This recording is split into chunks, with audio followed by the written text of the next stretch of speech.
Là où ça avance pas assez vite, là, il y a trois places. Il y a la gestion des déchets au chantier. Ah, ouais. Les gens investissent pas là-dedans. Moi, mes clients, ils ont encore de la misère, j'ai encore de la misère à les convaincre. Parce que c'est basé sur la vertu. Hmm, J'ai les bénéfices directs. ouais. Je paye pour faire trier des déchets, puis après ça, j'ai payé, mais moi, j'ai pas de bénéfice à part dire que j'ai économisé 90%, j'ai détourné, pardon, 90% des déchets du site Hmm, d'enfouissement qu'on a fait à R132. ouais. Mais c'est énorme, 90%. Quand tu penses que le site d'enfouissement des déchets, c'est la source Hmm, première des gaz à effet de serre, puis la construction, c'est l'alimentation première des sites d'enfouissement. hmm. Ça, c'est le gros, c'est l'item qui est laissé de côté, là, beaucoup trop. Mais comme il y a pas de bénéfice financier Voilà. aux propriétaires, aux entrepreneurs, ben, ça serait peut-être justement un des endroits où il devrait y avoir une législation. Parce que on n'ira pas par nous-mêmes. C'est basé sur la bonne volonté. Autre affaire, c'est le traitement des eaux. Oui. Les traitements des eaux usées, ça se fait quand même bien, hein, avec l'EcoFlow. Il y a quelques-uns encore qui travaillent avec les marais, pas les marais, Les champs d'épuration. les champs d'épuration. C'est quoi qu'il y a à la maison? Maison. Un EcoFlow, parce qu'on est obligé d'avoir un CA, un certificat d'autorisation de l'environnement, parce qu'on était sur le bord d'un cours d'eau. Fait que là, on n'y avait pas question de faire de champs d'épuration. OK, donc le fameux petit ruisseau qui passe au travers des jardins, il passe pas loin de la maison. Il est à... Ouais, c'est ça. Il passe pas loin de la maison. Un bon 15 mètres et plus, là. Oui, oui, oui, quand même, Et mais. l'EcoFlow, puis on a eu l'autorisation que l'eau nettoyée de l'EcoFlow puisse aller rejoindre le ruisseau. Bon, le traitement d'eau pour la récupérer à l'intérieur, soit dans les toilettes, les laveuses, tout ça, là, ça c'est dur, on t'a dit. Ça passe pas, ça. Les systèmes sont trop compliqués, ça coûte cher. Ouais, OK, comme essayer de refiltrer nos eaux grises puis de la réutiliser. Ou Ouais. encore prendre l'eau de pluie puis la filtrer pour l'utiliser dans les toilettes. Ou... Ouais, c'est pas parfait encore, hein. Tant qu'à ça, moi, je crois beaucoup plus à la toilette au compost. Ouais, là, c'est plus un côté peut-être d'adaptation d'habitude de vie. Ouais, c'est ça. Parce que t'as plus Mais que juste flusher, il faut que faut que tu t'en occupes un peu. c'est ça, faut que tu t'en occupes, hein. Il y a ça, donc les déchets de construction, le traitement des eaux, j'avais dit trois, je me rappelle plus c'est quel le troisième. Oui, la gestion des déchets, le traitement des eaux. C'est pas structural, certainement pas. Non, non, ça va peut-être m'en revenir. Je suis désolée, j'ai dit trois, mais Ouais, ouais, ouais. Ça va nous revenir. euh, Euh, ben, dans cette philosophie-là, je regarde un peu qu'est-ce que j'avais comme note, là. Mais tu as donné un peu les recommandations, en fait, que tu en tires hein, de ce projet-là, -là, qu'est-ce que tu appliquerais, mais qu'est-ce qui permet, en fait, généralement, d'avoir un bâtiment plus durable? Les éléments les plus faciles pour avoir un bâtiment durable. Quand on parle de durable, c'est d'utiliser ce qui unit en même temps l'environnement, l'économie puis le social. Autrement dit, la faisabilité du projet, que ce soit rentable ou que ça laisse le bâtiment accessible économiquement, que socialement, ben, il y ait soit une participation ou une proximité à un milieu social, ou encore environnemental, ben, il y a les matériaux, mais est-ce qu'il y a une clé qui regroupe tout ça? Est-ce que tu vois un... ben, la question est large un peu, là. Ouais, Moi, ce que je vais dire, bon, comme durabilité en premier. peut-être les éléments les plus importants. Bâtiment, si on parle du bâtiment, Oui, oui. on va partir par la fin. On va regarder un bâtiment qui est plus durable. Pourquoi il est plus durable? C'est ça qu'il faut faire. La première chose, c'est l'humidité. La gestion de l'humidité, hein, oui. Hein. La gestion de l'humidité. Ça, c'est parce que c'est ça qui abîme les bâtiments. Mhm. Oui, les infiltrations d'un côté, mais aussi faut pas qu'il y ait d'humidité dans les murs. Il faut que les murs soient capables de s'assécher si jamais ils s'humidifient. La gestion de l'humidité va garantir une bonne partie de durabilité du bâtiment. Quand on parle de durabilité aussi, on parle de pérennité du choix des matériaux. Oui, avoir des matériaux qui vont durer longtemps et qui vont être faciles à entretenir, qui n'auront pas besoin d'intervention de produits chimiques. Et voilà, facile à entretenir ou facile à démanteler pour remplacer. Ah, ben oui. L'uréthane giclé, ça tape pas long. OK? Fait que ça a plein de performances, là. C'est très, très performant comme matériau, mais ça colle, tu peux plus rien faire avec. Tu peux plus récupérer des matériaux. Ouais. Et la pérennité des matériaux et la qualité de ces matériaux-là, ça, c'est en termes de bâtiment.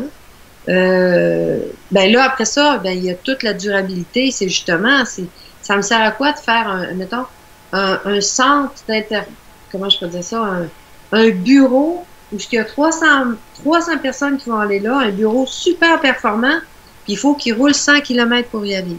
Ouais. Oui, ça donne fait que, oui, fais-le, investis, fais-toi durable.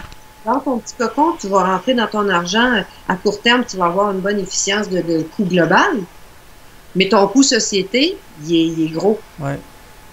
Fait que, il y a ce côté-là, ça. L'ID en tient compte d'ailleurs dans ses critères. Puis il y a une autre partie aussi qui est bien importante, la durabilité, c'est le confort des occupants. Ah ben oui, hein, faut pas rester dans une boîte fermée ou il y a le côté humain qu'il faut pas oublier là. Le côté humain est important.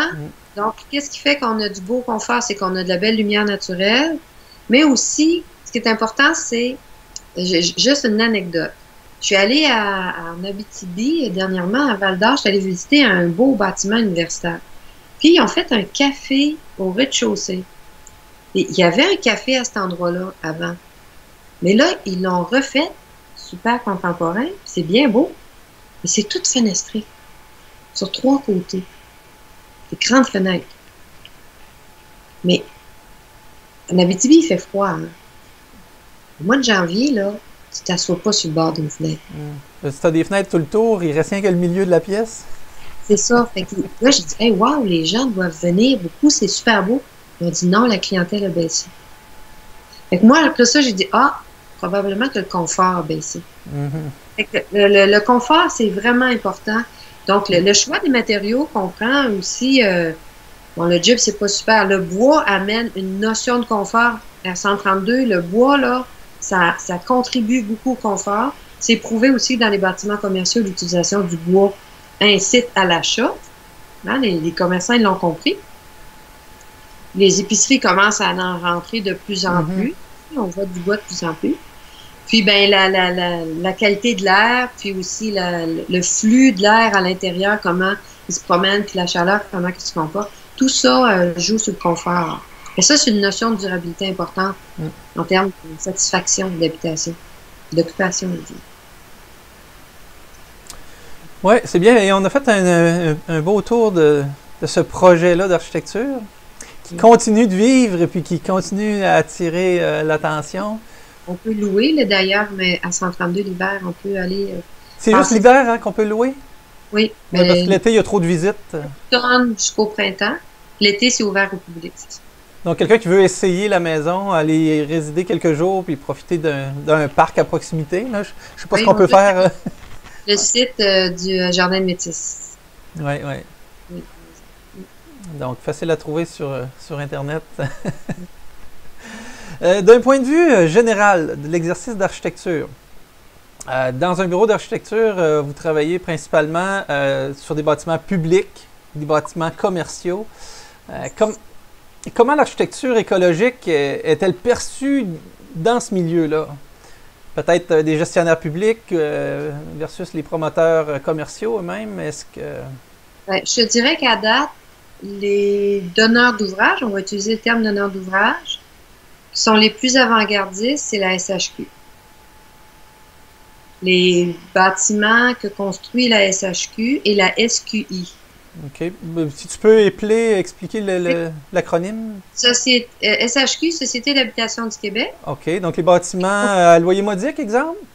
Oui, qui construisent des logements à prix modique. On s'entend-tu qu'avant, on avait l'expression de HLM et on avait l'archétype du bâtiment poche, tu sais, du bâtiment pas de qualité. Ben là, je m'excuse, là, mais les HLM là, sont top qualité. Pourquoi? Parce que le donneur d'ouvrage, le propriétaire a compris qu'il y avait avantage à investir dans des bâtiments qui étaient performants, parce qu'au point de vue financier, c'est eux autres qui s'en occupent, Ben oui. et qui étaient durables et pérennes. Donc, ils ont fait un gros changement. Et c'est pour ça qu'avec eux autres, on a réussi. On a 3 bâtiments de logements sociaux, dont 2 à ossature double. Avec, puis, dont quelques-uns avec des panneaux solaires, puis quelques-uns, un autre aussi avec récupération d'eau de pluie. Puis, on a avancé plusieurs techniques ou stratégies parce qu'il y avait une subvention pour nous aider à le faire dans le programme Axélogie. Est-ce que ça se peut qu'à Rimouski, on soit avant-gardiste à ce niveau-là? Ben, c'est un peu partout au Québec, mais à Matane, 2 à Matane, en ossature double. Ah ouais. Un à, voyons, Baie-des-Sables. OK. À Rimouski, l'OMH de Rimouski a fait le 50 logements, la conviviale, est en train d'en faire un autre. Tous les équipements, l'OMH ici à Rimouski est très avancé. Là. Il y a M. Alain Hamel, là, qui est rendu directeur, ben, pas directeur, pardon, mais qui travaille là. On a beaucoup de contrats avec eux autres de réfection éco-énergétique. Donc, les anciens bâtiments HLM, on défait l'enveloppe, puis on booste l'enveloppe, les échangeurs d'air, tout ça. Fait que le bâtiment devient vraiment efficace énergétiquement. Il y a un gros mouvement là-dessus ici actuellement à Rimouski, puis dans le Bas-Saint-Laurent aussi. Donc ça, c'est le donneur d'ouvrage pour une d'habitation. Après ça, ben la SQI, quand on fait, si on prend l'exemple ici à Rimouski, le palais de justice, toutes c'est des machines, là, les bâtiments que la SQI. Eux autres, la SQI, c'est Société québécoise d'infrastructure. Donc, les hôpitaux, les musées, pas les musées, tous les bâtiments qui appartiennent au gouvernement. Oui, OK. Ben oui, autrement dit, tous ceux qui sont propriétaires puis qui restent gestionnaires de leur projet ont intérêt à avoir des bâtiments. Ils sont conscientisés maintenant que quand le bâtiment dure plus longtemps, on a moins besoin de le rénover souvent, il dépense moins d'énergie, ben ça devient rentable assez rapidement. Oui, donc il y a un gros mouvement. Point de vue gouvernemental, là, la CEPAC fait des bâtiments, oui. La CEPAC, pour les parcs nationaux, fait des bâtiments très performants aussi. Donc, au point de vue gouvernemental, le mouvement est là. C'est pas encore une exigence. Mais pour eux, c'est une exigence, là, mais ils travaillent avec Revit, puis ils nous imposent des façons de fonctionner, mais nous, ça nous fait avancer, c'est correct. Au point de vue municipal, là, ça va bien. Je dirais que c'est le bois, c'est qu'au bois a marqué très, très fort le milieu municipal. En tout cas, nous, dans le Bas-Saint-Laurent, moi, j'en fais beaucoup. L'édifice Claude Béchard, c'est un bâtiment durable qui est quasiment 70% plus performant que le code d'énergie. OK? Après ça, je suis en train d'en faire un tout en bois lamelé collé à Matapédia, en bois, perspirant, tout le kit. Fait que les municipalités, eux autres, sont attirés par la reconnaissance. J'ai fait un bâtiment en bois en premier. Et maintenant, ben, selon l'utilisation, quand on fait du bureau, quand tu dors pas dans un bâtiment, tes exigences d'isolation sont pas les mêmes. Mais nous, on fait quand même une bonne isolation et ils voient tout de suite dans leur coût d'exploitation. Ça coûte pas cher de rajouter un panneau R4 à l'extérieur. Oui, ou juste mettre plus d'isolation. Des fois, au lieu de choisir un matériau de 2 pouces, si on en met un de 4, c'est la même main-d'œuvre. C'est ça. C'est la même main-d'œuvre. Tu payes le surcoût, mais par contre. Tu as un retour sur l'économie d'énergie plus rapide. Là. Bon, je dirais que où ça avance pas vite, là, c'est les commerciaux. Là. Walmart. Oui, ils font une recette de bâtiment en acier isolé au minimum. Puis, c'est mortel. Et les municipalités, ben, je l'ai trouvé mon 3e point que je voulais dire tantôt. Excuse, j'ai encore le choc. Le chat est d'accord avec moi. C'est les municipalités. Par rapport aux maisons, là, il y avait l'eau, gestion des déchets, les municipalités puis les lotissements de terrain.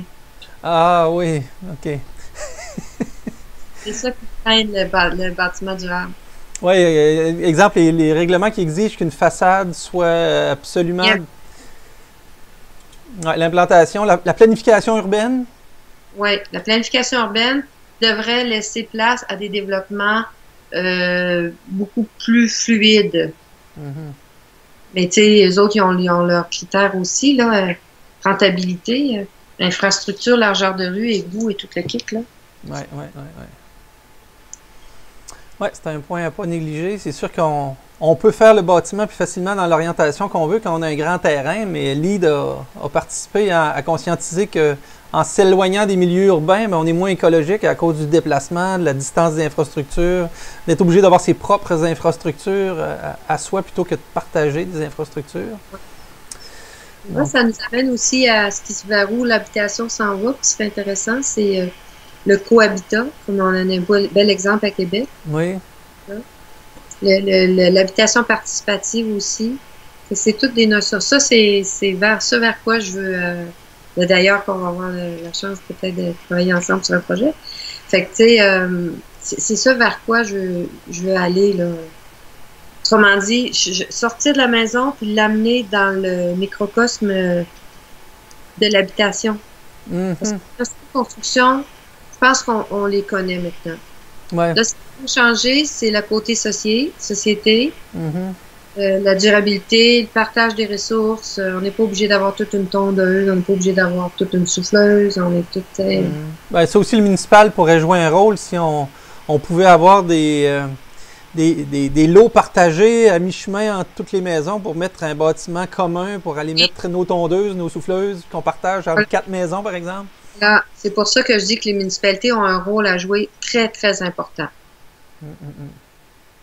En termes d'innovation, il y en a à faire à tous ces niveaux-là. Puis, les Européens sont très avancés. Ouais. En Allemagne, en Belgique, en Autriche, en France. Pourquoi? Parce que il y a des fonds qui ont été investis au point de vue énergie. Ils ont une crise énergétique. L'électricité coûte extrêmement cher. C'est nucléaire, tu sais. Je veux dire, d'origine nucléaire. Fait que, pas toutes, mais en grosse partie. Fait que chacun, moi, je suis allée en 2010, je suis allée faire une mission, je suis allée me promener dans ils appellent ça des clusters. C'est comme, un peu comme un créneau, là, comme on a ici. Donc, à Marseille, dans le coin de Bordeaux, dans le coin de Nantes, il y a des clusters comme ça, des regroupements. Des écoquartiers? Ben, ça, c'est des gens qui se sont mis ensemble pour promouvoir l'éco-construction. Tu sais, la France, c'est petit, là, mais ils sont tous séparés, ils font toutes les affaires de deux bords, là. Oui. Et, ils ont de l'argent. Le ministère, la politique investit. Ils disent, vite, montrez-nous comment on peut construire pour économiser de l'énergie. Parce qu'ils ont une crise. Fait que ça a fait avancer énormément l'éco-construction, la durabilité, le cohabitat, l'habitat participatif, principalement, sont très avancés là-dedans aussi. Oui. Ben, c'est vraiment l'étape après, hein, parce que nous, on a l'énergie qui nous a comme ralenti peut-être, à justement pas être aussi rapidement qu'eux. C'est trop facile. Oui, c'est ça. On voit quand même avec la tendance des prix des panneaux solaires qui diminuent. On est à la veille d'arriver à une équité, à une rentabilité en tout cas beaucoup plus rapide, là. Mais il faudrait qu'Hydro-Québec emboîte le pas aussi là, pour le rachat d'électricité. Le net zéro, ça fait longtemps que la SCHL parle du net zéro. Ça en emballe quelques-uns. Là. Il y a des gens les irréductibles qui veulent être autonomes 100% alimentation, c'est faisable, mais j'en entends de plus en plus. Les gens qui veulent vraiment... parce qu'on vit dans une période de... On va tous mourir. Ouais. Ben, on est dans une période où il y a les pessimistes là, qui se disent ça s'en vient, ça presse, c'est à veille. Mais bon, quand même, on est encore là, j'espère, pour un petit bout de temps. Oui, moi aussi. Jusqu'à la fin de l'entrevue, j'espère. Qu'est-ce que tu vois comme argument principal, toi, pour convaincre d'aller dans de la construction plus écologique? Argument principal. Ben, si tu parles à un irréductible, là, ou à quelqu'un qui connaît rien là-dedans, ou un entrepreneur qui a sa recette, là, puis il faut réussir à y faire changer d'idée. Un entrepreneur, lui, ça va être plus dur. L'entrepreneur, on est obligé de travailler sa vertu avec lui. Vous savez, dans le sens, parce que lui, ce qu'il faut faire, c'est lui dire que ça coûte pas plus cher. Ouais. Il n'est pas perdant en termes de... de main-d'œuvre, de faisabilité, de constructibilité. Il n'est pas perdant. Ouais, il faut lui montrer que si la méthode est un peu différente, qu'elle est facile à faire, puis qu'il Il va se démarquer des autres s'il le fait. Ouais. Parce que la demande, elle s'en vient, puis les entrepreneurs qui comprennent l'éco-construction et qui savent de quoi ils parlent, ils vont se démarquer des autres. Ouais, ils vont se retrouver à être les premiers parce que ça s'en va là. C'est ça. Hein? C'est les clients qui vont faire que ça va y aller. Un entrepreneur, c'est ça que je dirais. Quelqu'un qui veut se construire une maison, ben là, on a tout parlé tantôt, confort, qualité d'air, santé, rentabilité, efficience. Luminosité naturelle. Luminosité, il y a un paquet d'avantages. Puis, il y a un gros donneur d'ouvrage. L'argument principal, c'est rentabilité sur les coûts d'exploitation. Ça, c'est l'argument principal. Et je dirais confort des occupants. Parce que l'absentéisme causé par des mauvaises conditions de travail, il y en a beaucoup. Ah oui.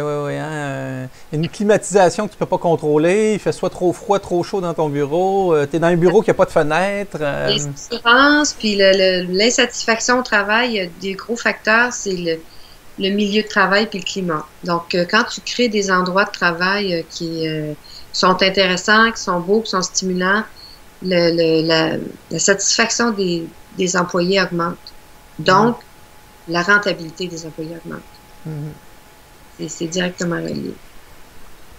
Est-ce que c'est possible de faire une maison écologique? On n'a pas parlé de prix beaucoup, là, mais à prix équivalent. Tu as vu, la maison à 3032, c'est différent. On avait des contraintes de bâtiments publics. Hein? Oui, puis on est dans du luxe. Là. On s'entend que du bois torréfié, c'est pas donné. Du trempe, c'est murs à grandeur. Du béton poli, c'est pas donné. Il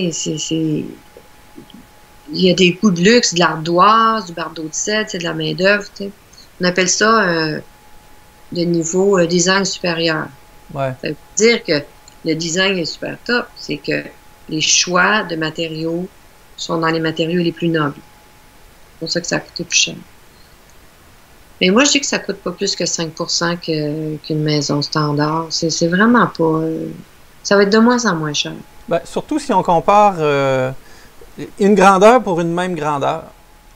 Mais si tu arrives à comprendre ou à expliquer à quelqu'un que si sa maison est mieux conçue, qu'il peut avoir plusieurs fonctions dans un même espace ou que c'est adaptable ou peut-être transformable même, ben, on peut rapetisser le nombre de pieds carrés puis mettre les surcoûts de qualité finalement pour compenser puis arriver à un même budget. Ça. Mais c'est surtout, il ne faut pas tomber dans le panneau de ce qu'on nous montre dans les revues. Ah.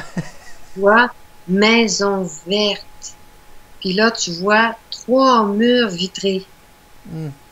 Non. Oui, il y a une contradiction là. Ça marche pas. OK? Une maison verte parce que tu as choisi des matériaux écologiques, OK? Mais efficience énergétique, 0. Ouais. Tu sais, il faut faire les bons choix.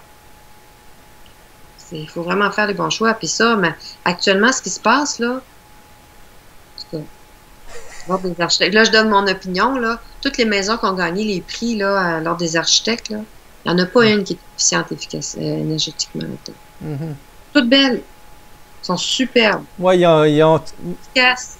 Oui, c'est ça. Il y a trop juste ce critère-là pour, en tout cas, ces prix-là. C'est ça. C'est des critères formels. Ouais. C'est des critères formels. Quelle serait dernière question ouverte, parce qu'il va falloir finir à un moment donné de jaser. Si tu t'adressais à un étudiant en architecture, ça serait quoi tu lui dirais peut-être pour l'orienter ou le motiver? Au bac ou en technique? Ah, ben... Ça va dans le domaine? Bon, quelqu'un qui va dans le domaine en architecture. Ben, je sais pas, ça va le motiver. Je vais dire qu'il faut qu'il soit patient. Non, ce que je vais dire, c'est que c'est un domaine qui change tout le temps. C'est un domaine dans lequel on n'a jamais fini d'apprendre. C'est ça qui est super. Jamais, jamais, jamais fini d'apprendre. Moi, regarde, ça fait 30 ans que je suis dans le domaine. Puis j'en apprends de mes technologues avec, tu sais, moi je suis architecte, j'ai ma formation, j'ai mon réseau dans lequel je travaille, mais mes technologues, eux autres, au bureau, ben ils fouille dans les produits, il fouille dans les façons de faire, puis on apprend tout le temps. Ah oui, il y a tout le temps une technique qui est inventée quelque part. Oui. Ou quand on comprend les grands principes, on peut changer la composition du mur. C'est ça, c'est créatif, tu sais. Ouais. Mais c'est un domaine, par contre, il ne faut pas oublier qu'il y a une très grande responsabilité légale. Mhm. Fait que donc, moi, en tout cas, j'invente rien. Ouais, ok, ouais. Et je prends ce qui est. Quand je Éprouvé. prends une position, c'est parce que je comprends une composition de mur, c'est parce que je comprends vraiment bien le comportement de tous les matériaux que je vais avoir mis dans le mur, selon la science de la construction. Mais tu t'improvises pas, on va te mettre ça. Non, non, ça marche pas comme ça. Il y a une science en arrière, puis il y a un comportement, le bâtiment, il se comporte dans le temps. Puis surtout aujourd'hui, là, tu sais, des moins 30 puis des 15 le lendemain. Là, tu sais, Ah oui, oui, là. la température a fait ça comme ça. Là, il faut s'imaginer que le bâtiment, lui, Il vit un stress. Il vit un stress avec. très, très fort. Puis surtout l'hiver, avec les redoux, là. Puis là, le même matériau va être exposé à 30 degrés l'été. Tu sais? Fait que, il y a de la science en arrière de tout ça. Là, Ouais. Ben, avec les redoux qu'il y a actuellement, puis les contrastes, hein, on retombe tout de suite dans le grand froid et on doit avoir une gestion de l'humidité hein, qui est. Je ne sais pas si elle va devoir être considérée à l'avenir dans le bâtiment, parce que la gestion de l'humidité va devenir peut-être encore plus importante à cause des écarts. Ouais, Ça arrive souvent. À l'intérieur du bâtiment. Des murs, à l'intérieur des murs, puis des enveloppes. Là, pour... Il n'est pas supposé en avoir. Non, non, mais... Ben, c'est pour ça qu'on fait de la perspirance, pour que si jamais ça traverse, que ça sorte le plus vite possible. Fait que, si jamais ça reste coincé là, ça va s'évaporer quand tu vas avoir un bord différentiel de température. Il ne faut pas qu'il reste bloqué. Ouais, c'est ça. Ça va se promener. Tout comme maintenant, quand on prend la maison plus artisanale qui vient mettre un crépi d'argile à l'intérieur, ça a des notions d'hygroscopie intéressantes. Ça, c'est des notions que nous, ici en Amérique, au Québec, là, on travaille pas avec ça. La masse thermique, on n'a pas... Il y a le Wi-Fi, là, qui est un logiciel là, que les Européens utilisent et que moi, je voudrais me mettre là-dessus là, pour bien prendre, quand je calcule mon enveloppe. Mais je ramène à ta question qui était qu'est-ce que je dirais à un technicien, à quelqu'un en architecture, c'est qu'il y a un côté scientifique qui est très, très poussé. Là. C'est pas juste l'esthétique, puis on fait des belles maisons. Il y a la science de la construction en arrière de tout ça. C'est pour ça qu'il faut être patient, parce que cette science-là, on l'apprend à l'école, mais on la performe en l'appliquant, puis en pratiquant. Puis cette pratique-là, elle se termine jamais. Ah oui, juste à cause de l'évolution des matériaux. Oui. Ça a comme coupé, là. Oui, on a eu un petit lag, là. Je disais à cause de l'évolution des matériaux. Ton chat, il émet des ondes magnétiques. Oui, il est tannant, là. Il commence à trouver que je suis trop fixe. C'est pas facile. Tant mieux s'il pense que c'est à lui que je parle, là. Tu vas-tu couper ce bout-là, là? Oui, je vais en couper un petit bout, je pense. Surtout qu'il a failli tomber sur mon... Okay. Bon, ben bien, je t'ai préparé quelques questions en rafale. Donc, quiz. Donc, pour finir, quelques questions sprint. Oui. Toiture métallique ou bardeau d'asphalte? Toiture métallique. Avec ou sans sous-sol, une maison? En sous-sol. Plancher de bois verni ou huilé? Huilé. Comptoir de granit, de béton ou de stratifié? Granit. Ça dépend d'où tu viens. Oui, hein? Ah, il pourrait y avoir bien des messies dans... C'est l'Italie qu'on laisse faire. Plancher chauffant ou foyer de masse? Moi, foyer de masse. Ouais. Barre de béton, solaire passif, foyer de masse, chauffage d'appoint. Ah, OK. Oui. Avec conduit de récupération d'air chaud pulsé pour les étages d'en haut. Mais ça, c'est bon pour quand tu es chez vous, un foyer de masse, tu sais, il faut que tu sois là. Mais après, une journée, tu sais, tout ce qui est une masse, ça prend du temps avant que ça accumule la chaleur. Oui, ça prend du temps à accumuler, puis Merci. ça prend du temps avant qu'il n'aille plus aussi. Fait que c'est le démarrage qui est tout le temps long. Mm. C'est sûr, si tu n'es pas là de la journée, puis que tu ne l'alimentes pas, le soir, tu pourras pas profiter de sa chaleur. C'est ça. Ça va prendre trop de temps. Tu vas te coucher quand même. Maison nouveau climat ou au double du code? Double du code, ça mène où? Double du code. Oui, en termes de capacité thermique, là. Oui, double du code. C'est ce que nous, on a fait à 132. Oui, bon. Puis, quel type de verre au sud? Ben, c'est thermostrip, anyway, là. Mais encore là, c'est peut être discutable. C'est discutable, le thermostrip au sud. Ça peut être du thermos double aussi. Oui, il laisse rentrer plus de soleil. Il faut valider le différentiel. Il y a des variables, là. Le U, là. Oui, oui, oui. Ça, il faut travailler beaucoup avec les fabricants. Ça, je vais faire une petite capsule, une petite parenthèse là-dessus. Les fenêtres, c'est complexe. Oui. Bon, quand tu fais ta maison, tu peux aller les acheter toi-même si c'est fabricant. Moi, en architecture, je fais des prescriptions dans un devis. Je vais avoir des fenêtres en aluminium ou les plus performantes, c'est les fenêtres en PVC. Mais au point de vue durabilité, comportement, dans l'institutionnel, on le voit en aluminium pour les cadres. Mais quand c'est le temps d'y aller avec le thermos, le fabricant de fenêtres travaille avec un vitrier. Et lui travaille avec un fournisseur de l'OI. Et ça, cette chaîne-là, là, il n'y en a pas une pareille. Oui, chaque manufacturier de fenêtres va avoir son fournisseur de verre et le fournisseur de verre, oui. Qui travaille avec ça, OK? Fait que nous autres, donc, des fois, on fait des recettes dans le devis, on a des demandes de performance, puis là, ben, on reçoit des équivalents. Et là, il faut tout qu'on vérifie. Ouais, mais tu l'as-tu ton Louis, c'est tout seul là, puis c'est quoi? Puis là, on travaille avec l'ingénieur, puis le vitrier, comme exemple, Prelco, nous envoie la valeur énergétique de sa fenêtre. Et là, on envoie ça à l'ingénieur. Ah, es-tu capable de me faire baisser un petit peu le U? Fait que là, on retourne la recette. C'est très complexe, là, ça apparaît pas, mais les fenêtres, c'est la grosse faiblesse de l'enveloppe. Puis, ça se travaille. Donc, est, ouest, nord vers triple, sud vers double, pour avoir discuté avec plusieurs ingénieurs dernièrement, ça pourrait passer au sud vers double. Oui, puis on néglige peut-être aussi le rôle de l'habillage de fenêtres. Oui. Hein, on peut l'utiliser pour compenser au sud, pour isoler un peu plus le soir, là, avoir un rideau, il y a toutes sortes de technologies qui s'en viennent là-dedans. Malheureusement, à cause de notre hiver, ça serait mieux que ce soit du côté extérieur. Parce que là, ça n'empêche pas ta fenêtre, elle va être balayée par ton air chaud. Sinon, dès que tu mets un rideau, tu crées la condensation un petit peu des fois. Oui, oui, oui. C'est dur pour nous autres, les fameux volets qu'on met en Europe, là, on aimerait pas ça. Mais écoute, ça ne marcherait pas là, avec la neige. Ben, ce qu'on a ici, c'est les stores enroulables extérieurs.